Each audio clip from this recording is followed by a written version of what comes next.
Fala pessoal, tudo bem? Professor Marcos Benfica. Vamos fazer aqui a correção da prova de Física do CFO Barro Branco 2021. Vem comigo. Questão número 57 fala aí de um policial militar que recebe a incumbência de medir a tensão, a diferença de potencial, que uma bateria mantém em seus terminais ao alimentar uma lâmpada de incandescência de resistência R, bem como de medir também a intensidade de corrente que percorre a lâmpada. Para isso ele dispõe de um voltímetro ideal e um amperímetro ideal que estão representados aí para você. Ele pede aí no exercício a maneira correta de ligar esses dispositivos. Galera, alternativa correta a letra A. O que você não pode se esquecer? Amperímetro, ele tem resistência nula, então ele tem que ser colocado em série. É como se a corrente passasse direto por ele, tá? Isso é um amperímetro ideal. Um voltímetro ideal, por outro lado, ele tem uma resistência elétrica infinita, então ele precisa ser colocado em paralelo, de tal maneira que a corrente não passe por ele e não interfira na medida, ok? Então, alternativa correta, alternativa A. Vamos para o próximo. Outro exercício envolvendo circuitos elétricos. Então, para aquecer a água contida em um recipiente isolado termicamente do meio ambiente, dispõe-se de uma fonte de tensão capaz de manter em seus terminais uma diferença de potencial constante, sob quaisquer condições, e 3 resistores de imersão idênticos, todos de mesma resistência R. O aquecimento será mais rápido se os resistores forem ligados à fonte de tensão, como apresentado no esquema da letra A. Porque, galera, nos circuitos que estão em paralelo, todos os resistores ligados estão sujeitos à mesma diferença de potencial e dessa maneira vão ter a maior potência aproveitada no circuito. Lembrando que aí você tem o famoso efeito Joule, não é? Que é a dissipação de energia térmica devido à passagem de energia elétrica em um resistor. Questão número 59 fala aí de um policial militar que deve transportar uma caixa de munição em um elevador, que pode se mover verticalmente. Para sustentar a caixa em repouso em relação ao elevador, ele precisa exercer sobre ela uma força F1 com o elevador subindo em movimento acelerado, F2 com o elevador subindo em movimento uniforme e F3 com o elevador subindo em movimento retardado. Bom, vamos analisar os 3 sistemas. No primeiro caso, acompanha comigo a primeira figurinha de cima, nós temos a força resultante vertical para cima, porque o elevador está subindo com o movimento acelerado. Bom, nesse caso, então, a força normal, que é aplicada pela superfície, pelo chão do elevador, sobre a caixa, ela está na mesma direção e sentido que a resultante. Ou seja, a resultante vai ser a normal menos a peso, que tem sentido contrário. Se você isolar a normal ali, que é a força aplicada pela superfície, né, vai ser a força R, né, força equivalente, mais o P, que é a força-peso. Se o elevador está subindo com o movimento uniforme, agora você tem que a resultante é nula. Por quê? Sempre que algum objeto se desloca em movimento uniforme, né, a resultante das forças atuando sobre ele é zero. Então, como essas forças seriam normal menos peso, normal para cima, peso para baixo, e essa resultante é nula, a gente conclui que normal é igual a peso. No último caso, o elevador sobe, só que em movimento retardado, ou seja, a resultante está para baixo e o elevador está sendo freado. Nesse caso, a resultante e a força-peso têm mesma direção e sentido, de tal maneira que a resultante é peso menos normal.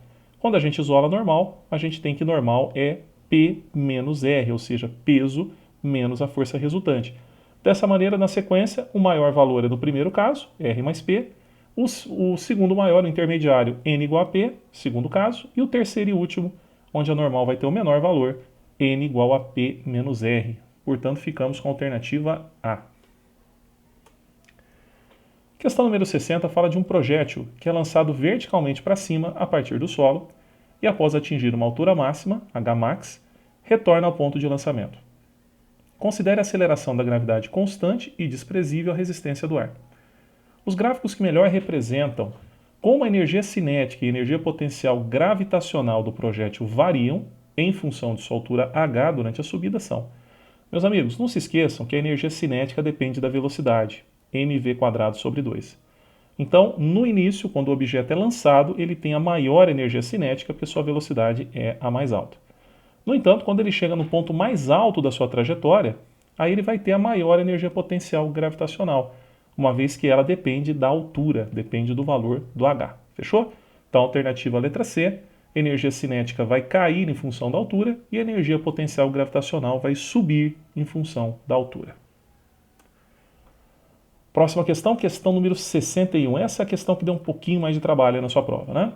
Uma viatura está percorrendo uma estrada, na qual há um longo trecho retilíneo em declive, como ilustra a figura a seguir.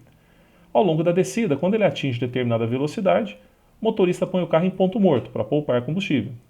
Olhando para o velocímetro, ele percebe que o carro desce o restante da ladeira com velocidade constante. Olha a velocidade constante aparecendo mais uma vez aí, gente. Resultante das forças atuando sobre o carro, nesse momento, é nula. Suponha que a massa do carro, com seus ocupantes e os equipamentos, seja de 1.200 kg e considere G igual a 10.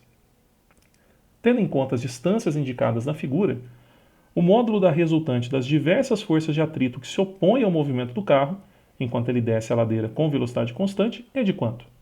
Bom, analisa a figurinha junto comigo, porque nós temos nesse veículo uma força-peso, que está indicada aí com a seta em vermelha, que deve ser decomposta nas suas duas componentes. Uma componente normal, que vai se opor à força normal aplicada pela superfície sobre o carro, e uma componente tangencial, que vai estar no sentido do movimento do carro e vai obrigá-lo, portanto, a descer.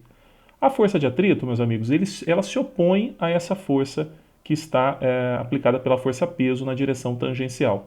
Como você viu ali que a velocidade vai ser constante, significa que a P seno de alfa, que seria a componente tangencial da força-peso, que faz o carro descer, vai ser igual à força de atrito, ou seja, ao conjunto de todas as forças de atrito que estão atuando sobre esse veículo.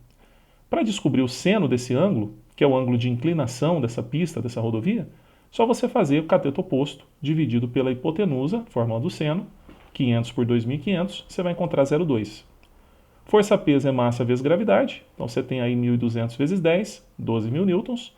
Dessa maneira, então, 12.000 vezes 0,2 nos dá a força peso tangencial, que é de 2.400 newtons, e que equivale ao mesmo valor da força de atrito, também 2.400 newtons. Portanto, ficamos aí com a alternativa B de bola, ok? E vamos lá, 62.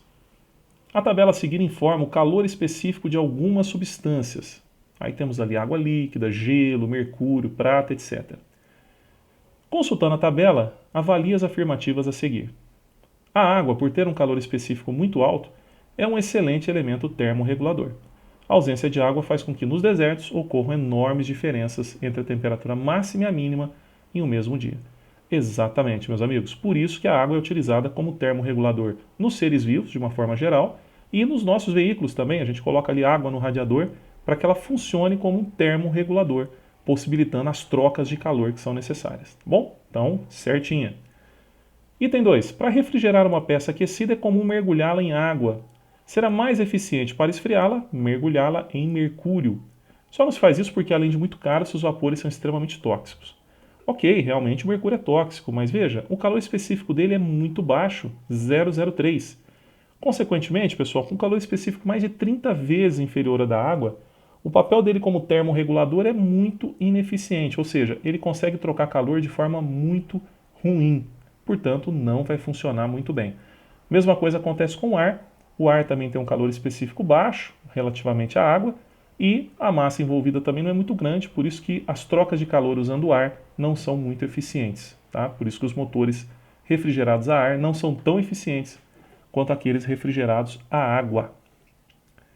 Item 3. Se cedermos a mesma quantidade de calor a amostras de massas iguais de alumínio e ferro, a temperatura da amostra de ferro aumentará o dobro do que aumenta a amostra de alumínio.